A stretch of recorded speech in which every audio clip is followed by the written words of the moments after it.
Swing dancing brings you together. It brings you to a simple time where the roles are defined. One person follows, one person leads, and there's only three things that matter, and it's the music, the dance floor, and your partner. And you just forget everything else. I would say the clothing was before the dancing, the clothing and the romance of the clothing. My great grandmother owned a clothing store, since I was a little girl, she started giving me those clothes. So I started collecting vintage clothing when I was just in elementary school.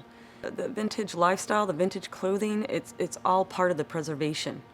Because I used to be, I didn't care. I would just shred clothes up on a weekly basis, and I had so much of it, and it was so easy to find. But it's harder to find now, so we're much more careful about what we wear and when we wear it.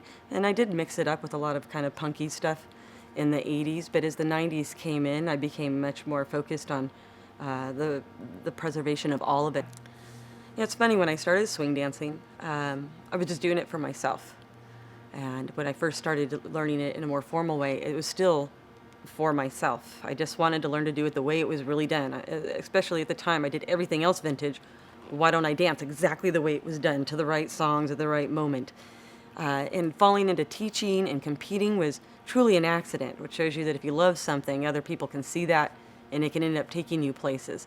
I didn't imagine myself doing it as aggressively as I still am.